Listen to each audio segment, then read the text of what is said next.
High snap, McCarron under pressure, down he goes.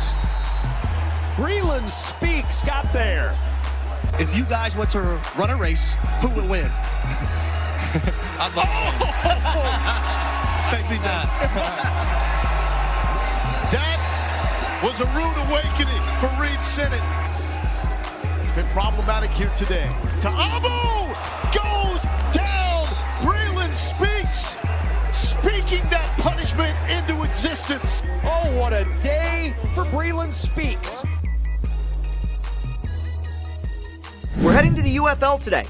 The United Football League. If you are not familiar with that, that is I don't think this is a disparaging comment, but essentially the minor leagues of football. It's been a growing league for a few years now, and obviously one of the key teams there is the Michigan Panthers that play at Ford Field, and we are lucky enough to have one of their premier players on the show today. That is Breeland Speaks.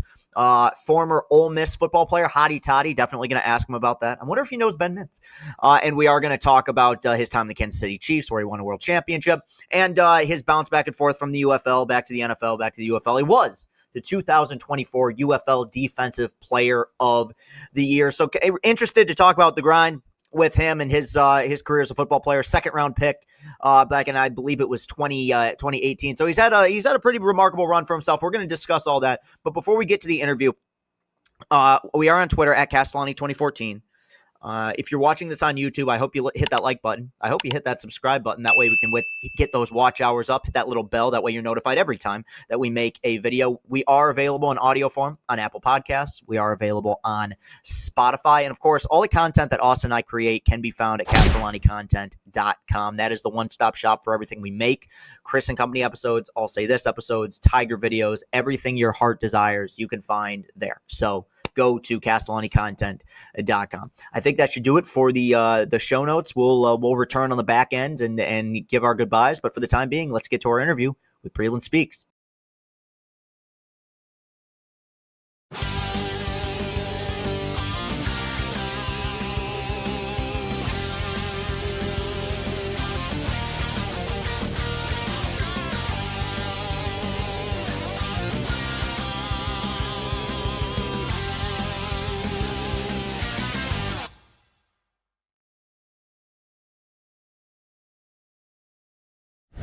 The 2024 UFL Defensive Player of the Year, Breeland Speaks, joins the program. I got to ask right away, where do you have that trophy displayed or that plaque displayed in your house? It's over here by my PlayStation 5, kind of where my gaming setup is. That's where all my little neat football things are. Awesome, man. Well, I appreciate you joining the show. And I was doing a little bit of research, and while kind of looking into your past, like I first thing I wanted to ask about, because I'm not going to say I have an affiliation, but I would say I have an affinity for Ole Miss sports. And so I wanted to start with that. Obviously, you're from Mississippi, and I think when it stems from, especially in the world of SEC football, like you're so often born into these universities in a lot of ways, where it's like you're set with you know, being the recruit that you were, the prospect you were. Was it always Ole Miss or bust for you, or did you kind of keep things open when you were looking for colleges? To be honest, really the main reason why Ole Miss was at the forefront with all of my recruiting, that was the first offer I received my junior year. But I pretty much kind of kept it open. I don't think people realize how close to LSU I was. Was actually planning on doing that on signing day with the famous hat swap thing. Funny story with that with Les Miles, he didn't answer the phone, so when he didn't answer the phone, I was like, "Hey, I'm gonna just stick to the guys that's been here all along." A little bit could have went to Florida State, but they were pretty much jam packed after Jameis and them won the Natty. So yeah, kind of landed on Ole Miss and kind of stuck with them.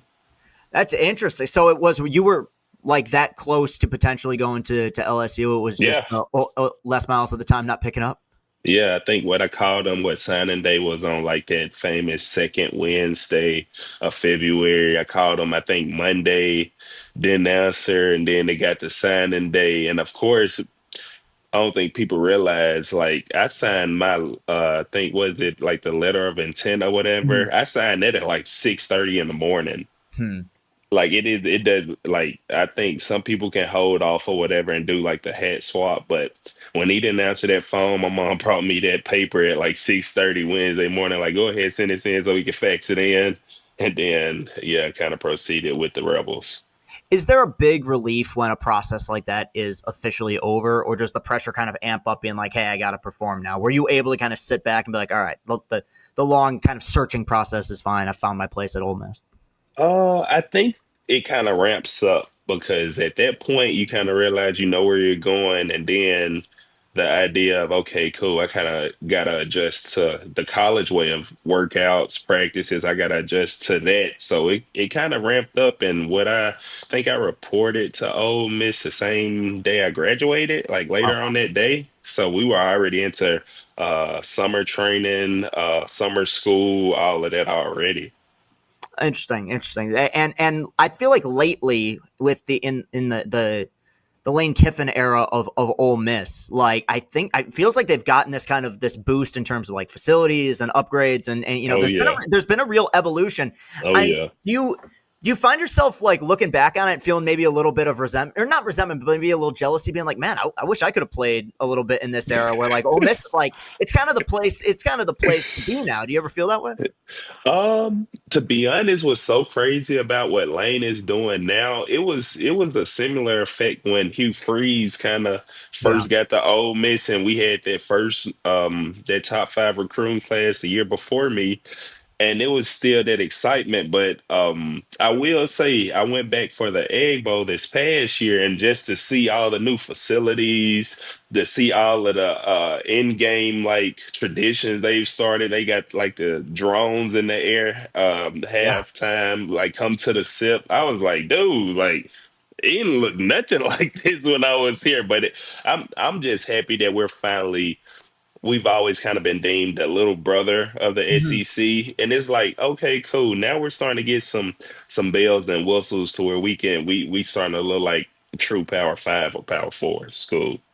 For sure, and it's in a perfect era for it too, where like you know you got to have financial backing if you want to be a like legitimate Power Yes, Five or what Power Four. I think technically now with the, yeah, the conferences with the expansion and everything.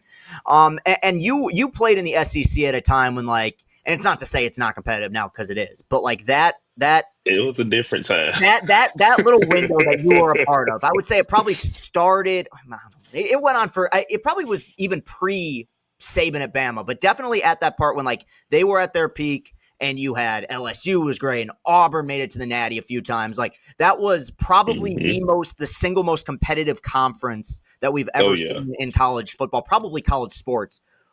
During that period, especially, what made the SEC different? The fronts, Yeah, O line, D line. Oh my! I remember I played against the biggest offensive line I think that was on record. It was the Arkansas Razorbacks. I want to say was it 2015? They had I think Dan Skipper. Their O line averaged like 330 or 340. They were the biggest O line in the world, even surpassing NFL teams. So like that's my go-to when people ask what's the biggest difference, and I guess now and then, bro, you had to be able to be a grown man in those trenches. And I yeah. played three tech in those back then, so I'm getting I'm getting the brunt of it. So I know exactly what it was like to take on 700 pounds on a double team. Yeah, and you mentioned Dan Skipper, obviously a famous Detroit Lion Yeah. now. But during that time, who's the one player that you matched up against where afterwards you're like, man, that was I'm gonna need an extra ice bath after having to go up against him. To be honest, I really can't specify one guy. It was like people like like guys have always saying it was week in, week out. Yeah, So when you playing in the SEC, it was kind of like, bro, you had to bring your hard hat every week, and you were gonna be sore the next day, no matter who we played. Non-conference games, probably not as much, but definitely conference games. It was hell. But also too, like I was saying, that Arkansas O line, that was a game that I realized this was like, oh, welcome to the SEC moment. yeah, yeah. I can imagine, and it's funny because I remember when Joe Burrow made it to the Super Bowl with the Bengals, or right around Hmm. that time, he was asked about kind of maybe the nerves that came with playing in the postseason. And the quote that he said is like, dude, I played multiple years as a quarterback in the SEC. Like in terms of environments, like Yeah. I feel like I can kind of handle it. As someone who's played both in the SEC and in the NFL, I mean, there's so many pressures that come with the NFL to begin with. But did you feel like from an environmental standpoint, like you'd gotten a wonderful precursor to what those environments were going to be like? Because like in a lot of ways, nothing really tops the SEC. Definitely. I mean, just the bus rides into Death Valley or Yeah. Tuscaloosa alone, when you have old women flicking you off, bro, like banging on the buses, like it's those environments are a lot harsher than NFL environments. I don't think people really understand that. Like college fandom and NFL fandom are two totally different things. Yeah, I would agree. And it's I don't know exactly where it's. I think it's just the regionalism of it. Like it's just the Yeah. attachment that people have to each individual school and the hmm personality that each individual school has. You mentioned a few hmm of them, obviously Death Valley, Tuscaloosa. Which one do you think, if you had to give the edge to it, stood out and being like, man, this one was the toughest to go to? Death Valley. Yeah, famous Death one. Valley is definitely and then of course we're big rivalry, so we're always getting that 8 o'clock game in Death Valley, and Yeah. that it's rocking. I'm talking about it's rocking. I'm talking about you can Richter scale all of that. You could feel it. Yeah, no, I was in Death Valley for Ole Miss LSU. I think it was 2022. Wild time. I mean, that was yeah. No, Yeah. I totally get what you're saying.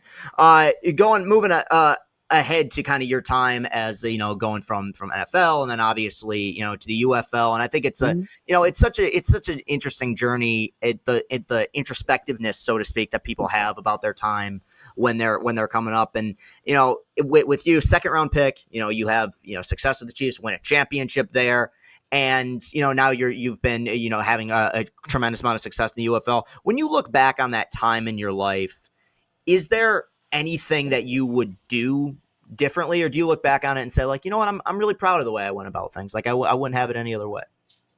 Um, to be honest, when I look back over kind of just the whole scope and the whole scheme, I think I'm pretty much thankful that I went through everything that I went through, because without that I wouldn't have the lessons I know now. Think I'd probably be at a disadvantage, to be honest, if I had to continue to play in the NFL as far as maturity Mm. mentally, more so knowing how to make adult decisions, all of that plays into effect. And I don't think people understand. Well, somebody put it to me like this: when you're in the NFL, it's almost like a baby.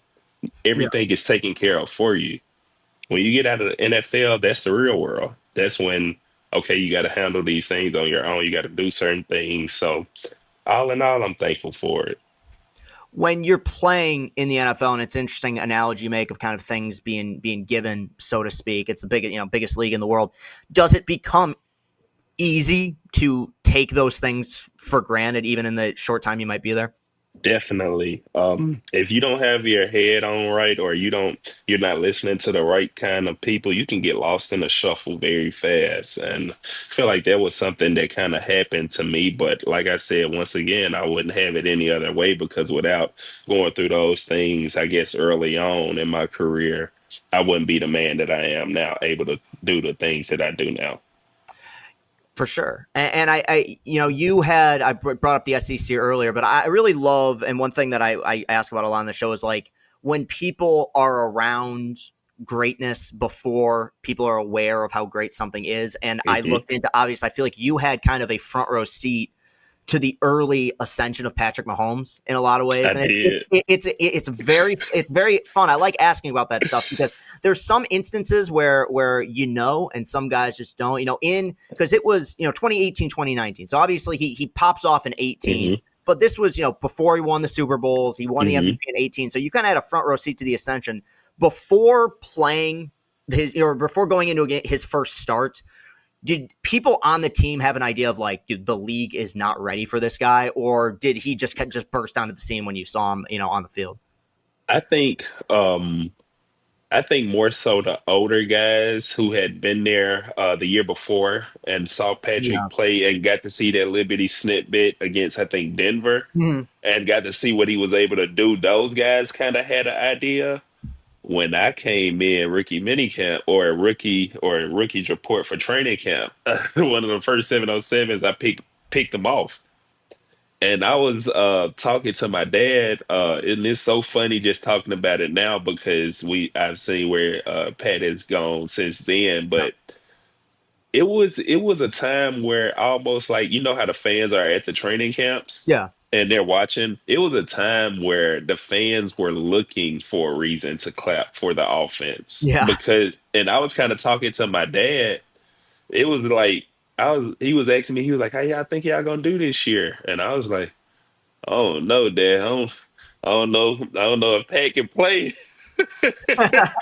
And then we get to the season, and I kid you not, week in and week out, like everybody else saw, he was doing something special in every game. It was like he was just putting it together back to back. And then when we finally got to the Denver game, and he threw the left-handed Yeah. pass to Tyreek, I Yeah. was like, yeah, forget everything I've ever said about this man. I have never seen anything close to this in my life. You just mentioned. Have you ever played with a faster player than Tyreek Hill? No, I Yeah. will tell people he is one of the fastest beings I've ever seen. He used to run our conditioning test, which is 20 half gassers. Andy is old school. 20 half. He will be running those backwards and laughing. That's I was like, unreal. he's like a little kid with superpowers. Yeah. Yeah, I know, and he was that combo was so fun to watch. Just and I know it was a little bit after your time there when there was kind of the separation, but just as somebody who loves football, were you disappointed that he was traded? Yeah, I was just more so disappointed that they couldn't keep him or Yeah. they couldn't figure out some. And of course, they went like it was some off the field stuff. But Mhm. after even being clear with that, oh, he fit he was the scheme. It was like him, Pat, and Kelsey. Yeah. That was our offense. And when it was very heartbreaking to see. But at the end of the day, you got to realize it's a business. For sure. Yeah, it's just and like everything you said is totally correct, but just selfishly, I love that combo. I love that. Yeah, It's I like loved it. the same way I love watching Manning Harrison, like Brittany Yeah, Moss. Right? yeah, It's just exactly. or even Mahomes Kelsey. Like it's just a fun Yeah. link up to watch.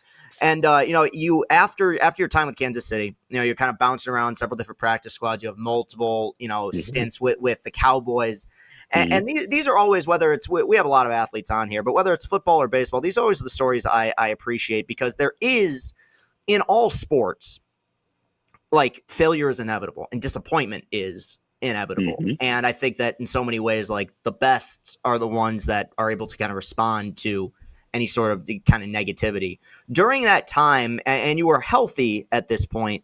Was there any part of you that felt like it was time to move on to something else, or did that fire to keep playing football, love for the game, always remain intact?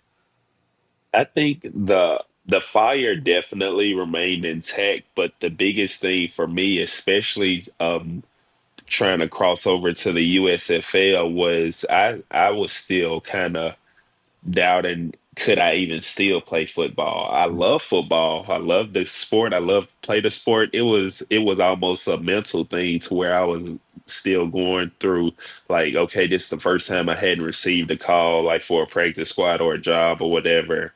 Like, am I even good enough to still play this? I feel like I can be, but it was just that uncertainty with everything that comes with it.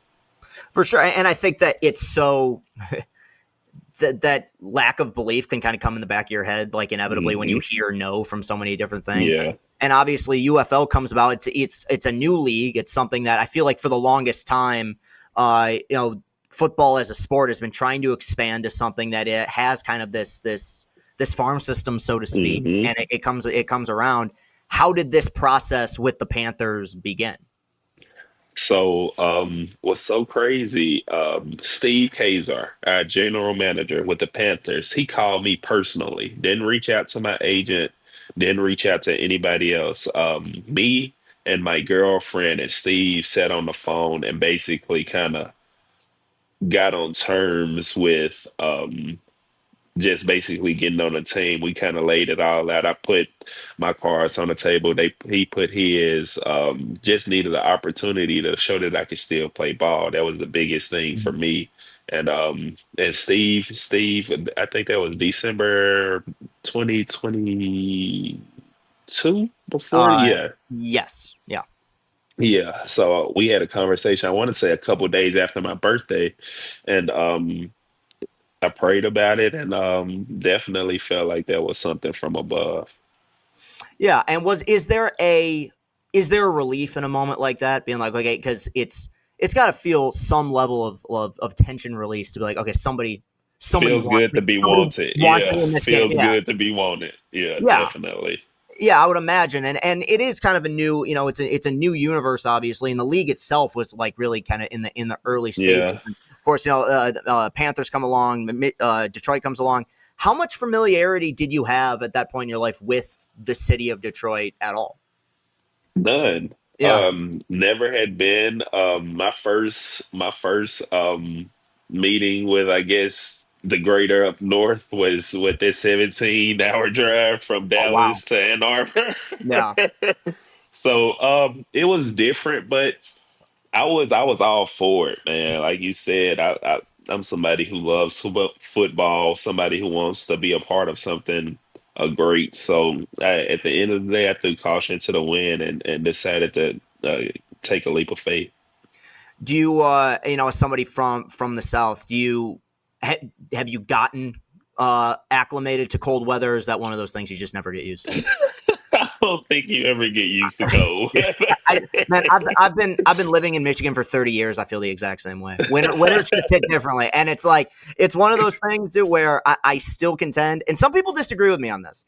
One of the best things Detroit ever did was dome all their football stadiums. And Yes, for one, yes. environmentally, I love it just because it gets super loud. But two, I maybe I'm just a baby. 0-degree weather in No, January. I don't I, no, I don't need it, man. I like it's I not like fun.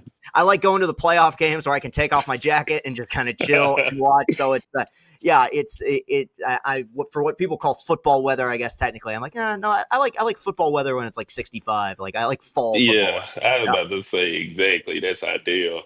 Yeah, and something like the UFL. I think there's a charm to it, and I've brought it up before. It's similar to kind of like the minor leagues in baseball, where you're Hmm. seeing guys really go through the grind, and Hmm. some guys are gonna find their way back, some guys won't, but it's obvious every guy's playing because they love the sport.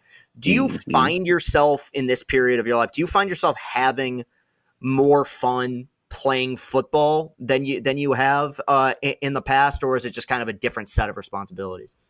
I think it's a lot more fun. Of course, we like I said, the NFL is a business. Not to say that it isn't fun, but I don't know. I think I'm more appreciative now. Just all in all, just happy to be going to practice, happy to be hanging out with the guys, the camaraderie. That's my favorite part about being on a team is just hanging out with the guys. So I think like you said, I think this might be a lot more fun at this point in my career. Yeah, and it's we do a lot of baseball stuff on here, and very often what you hear from guys is like the most fun they ever had was like bus rides in the minor leagues, where Yes. there's like, Yes. and I'm sure it's like Yes. where it's just like that level of camaraderie and get to know people like before when guys are kind of on the come up. Those Hmm. are some of the best. Like those are the experiences where you really grow. And you mentioned how much you love like the camaraderie and being around the team when the day comes in which you decide to be done playing football. Is that the thing you feel like you'll miss the most throughout the latter part of your life, is just being around the team? Definitely. The locker room has always been kind of a safe haven for guys. So I mean, it's just um yeah, pretty much like you said, that's pretty much gonna be the main thing that I miss when I walk away. But I think I got a couple more years left, so Yeah. I think I'll worry about that in a little while. Yeah, and you picked a good time because obviously the league itself is in a good place. But I think beyond that, Detroit in a lot of ways is in a much better place, as are, the sports teams. I'm just curious, have you had any like crossover or interaction with anyone associated with the Lions? Um, Not crossover. I mean, I think Jake came to one of our games. He came Yeah. to the Houston game, so not really any crossover. I just kind of enjoy hanging out with the guys that we have. Yeah. No, for sure. And do you, given where you are and you've had tremendous success here, obviously defensive player of the year in 24, is your ultimate desire to try to get back to the NFL, or do you find yourself content with where you're at right now? I think I'm content with where I am. And also, I think I'm kind of aged out when it comes to the league. I'm 29, turned 30 this year. The league is only getting younger, kind of know the writing on the wall. So, like I said, I kind of enjoy just being with my UFL guys, man, and trying to help younger guys get to the next level and stay there. Yeah. And it's at this point where you're at, just to kind of out of curiosity geographically during, during the season, I take it you live in Michigan. I live in Dallas. Oh, dude, even during the season? Yeah, Oh, I've okay. been staying in Dallas since I came to the Cowboys. Okay. All right. All Hmm right. So yeah. So you're definitely not used to the cold weather. That's permanently down there No. in Dallas. Right. Right on, man. Well, a few more here. If I think that the league itself is something that's growing. I mean, you've seen it on Fox hmm Sports, and we've done a good job locally. I feel like of promoting it. I see it around Detroit and around Michigan hmm quite a bit. What would be for somebody who's maybe like a football fan who hasn't quite tuned into the UFL yet? What would be like your kind of elevator pitch to get people to be interested in the league where it's at right now? Um, Probably elevator pitch. I'd probably say it's quality football. That's one thing that I've seen be consistent every year is the football gets better and better each season. Even from year one, I was with in the USFL all the way here to 2025. It looks completely different than it did back Yeah. then. Everything looks more modern. Everything looks clean. Like you said, we have all of the different stations, ABC, ESPN that we play on. And also, who doesn't love year-round football? You Right. got football in the fall, you got football in the spring. What's not to love? Just pick a team and go with it. You see it all the time with quarterbacks where a guy will go to a situation, he'll struggle, he'll be considered, a bust. He'll go to another team, then he'll hmm blossom. Sometimes it is hmm legitimately about opportunity. I mean, do you feel like something like the UFL is like the perfect kind of breeding ground for something that football never has really had, which is kind of a minor league system, so to speak? Definitely. You see the development in guys from year to year. Like I was saying, the football gets better and better. You have quality coaches. Like we have Mike Nolan. Mike Nolan was my DC in Dallas in 2021. Mhm. That's what I'm saying. And I've been with him 3 years. We have quality. You have Wade Phillips. You got Skip Holtz. You have all these guys with either college or NFL. Experience. So, I mean, at the end of the day, these guys know how to develop players, and these guys know how to have different connections to where they can piece you in, and different guys on different NFL teams with those relationships they have. Absolutely, yeah, and I think it's a great opportunity. And look, obviously, we've seen it locally. Like Jake Bates became like the talk of the town hmm here in Detroit with the game winning field goals throughout this season. But so it's an interesting thing. I appreciate you doing this, and you brought it up. I think for the Egg Bowl, but was that the last time you were in Oxford for a game? Yeah, Yeah, is that would you consider that because that's one of those things? It's Thanksgiving weekend every year, and it's like it's one of those games that I'm flipping through channels, and I always find myself kind of watching it to the end. What makes that such an underrated rivalry? Do you think? um, underrated. Uh, I don't know what would make it an underrated Well, I guess rivalry. what I what think. what makes it such a legitimate rivalry? I feel like because yeah, Oh, maybe underrated is the right way to put it because I feel like yeah, the word is out now. Like it's been it's on national TV every year. yeah. Um, I think once again you have two SEC teams, and once again it's on rivalry week or the week after rivalry week. Everybody know it's usually the only game that's on. and besides the NFL games, and it's quality football. It's SEC football. I mean, who doesn't love great hard nosed SEC Exactly. football? And that's that perfect football time of year right around Thanksgiving. Well, Breland, I Mhm. really appreciate you doing this, man. And, wishing you all the best of luck. You seem like you're in a really good place, both personally and professionally. So I appreciate you officially becoming a friend of the program here, and wishing you nothing but the best success in the future. Yes, sir. Thank you guys for having me. Yep. All right. Yeah, that was a lot of fun. I didn't really know what to expect out of that, quite frankly. I'm not gonna lie to you. I'm not that familiar with the league, other than the Michigan connection. So it was interesting to get get caught up. And honestly, I think one of the running themes for this show, at least I hope, is one of the running themes for this show, is the fact that I respect the grind, whether it's an athlete, a coach, a broadcaster, a content creator, to be able to grind it out and continue trying to do what you're doing. I think UFL, similar to the minor leagues in baseball, like there's a charm to the fact that, these guys who haven't given up, and whether you get back to the bigs or not, or get there at all, like there's a charm to me in the fact that, you're continuing to go out there and work. I'm a firm believer that nothing bad really happens if you don't give up. So somebody like Breeland is a prime example of that. I appreciate him coming on to the show.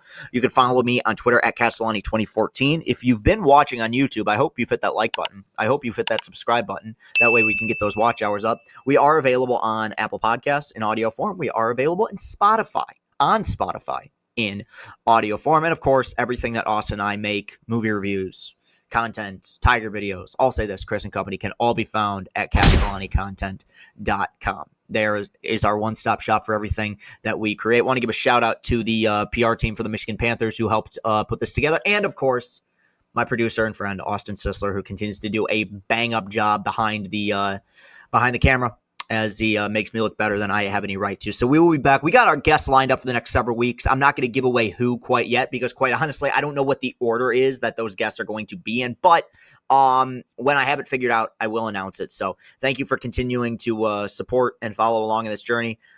Means a lot, everybody. Thank you again to Breeland Speaks. Thank you again to Austin. Have a great rest of your week. Peace and happiness. It's an unfair game. We got to think differently. Thank you.